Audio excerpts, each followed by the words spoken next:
Hi all. So today we are here in Eternal Mahatma Gandhi Museum, and today here we have Manish Wani sir with us. He's a co-founder and trustee of this museum. So hi sir. Good afternoon. It's Yeah. great to. I'm glad you got to visit the museum. Yeah, thank you so much sir for giving us opportunity to view the museum and to explore about it. So can you just explain us about the museum? Sure. This is the Eternal Gandhi Museum of Houston. We call it EGMH. We opened our doors to the public August 15th of 2023. So we're less than 1 year old. And we started with this project about 7 years ago. And we started with our vision that we wanted to see a world where conflicts are resolved nonviolently.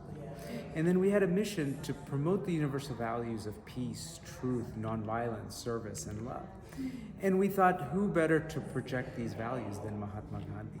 And we have been celebrating his legacy for the last 25 years here in Houston. But it was only 7 years ago we got the opportunity to actually talk about building a museum here in Houston. And the initiative was started by the Birla group in Delhi. They have a multimedia museum there. And they're the ones that gave us this idea of, what do you think about having a museum about Gandhi in the Americas? And that's sort of how this all started. Oh, nice. Yeah. It's so wonderful. Yeah. Yeah, so it's nice that I got to know about the trigger point about this museum. So again, I would like to ask you, like, how many people are there with you during your initial phase? Sure. You know, there are three of us that are considered the co-founders. Myself, Atul Kotari, and Dave Mahajan. I myself am a physician. Atul Bhai is an accountant, and Devji is an engineer. Okay. But of course, as we thought about the idea, wanting to make it into fruition, we of course had to involve a lot of people. Yeah. Now, I can tell you in February of 2020, I call it our dream team. We took our lead architect, her name is Lori Westrick. She's from RDLR Architects here in Houston. There's a company called Solid Light. They're out of Louisville, Kentucky. And they're the ones that designed, fabricated, and installed the whole museum. So we took their CEO and project manager, and then the core group from the Gandhi Museum. We went to India for 7 days in February of 2020.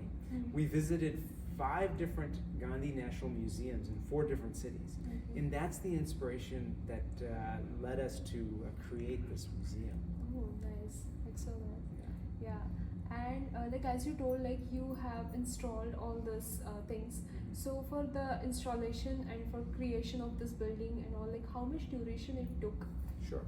Our groundbreaking was July 4th of 2021. And then we opened our doors to 2020, July 4th, 2020.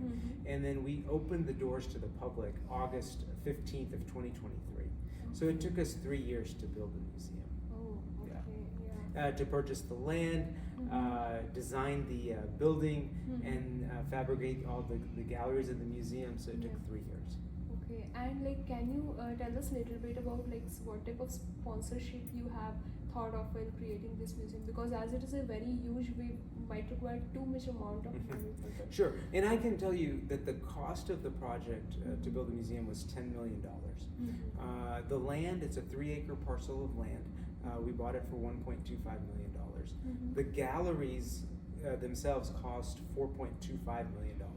And then to the whole building, it's a 12,800 foot building, cost another $4 million. So it's about $10 million. We could not have done this without a community project funding grant that we got from our congressman, Al Green. It was a $3 million federal grant that we got. Then we also got some grants from the Fort Bend County. Then we have grants from Houston Endowment. There are other organizations that also contributed to this. And then of course, a large part of it is also by well-wishers, the people of Houston that have come together and supported the museum. Oh, nice. That's so nice to hear.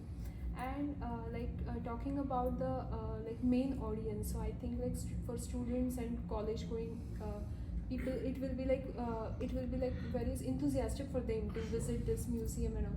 So how do you see like what percentage approximately of the foreigners are interested to see our culture or to see visit Sure. the museum? You know, our focus, of course, marketing is always tough, but to date, the data that we've gathered, I would say 50% has been Indian visitors and 50% have been non-Indian visitors. We've had several schools that have approached us and brought students on field trips. We've had it from the Mark Twain Elementary School, from the press schools. And then the other thing that we do see a lot of is we have senior citizens that come in busloads from where they are, and they've come to visit the museum. So it is a broad, diverse population. The message of peace and nonviolence and the message of Gandhi, he was a universal man.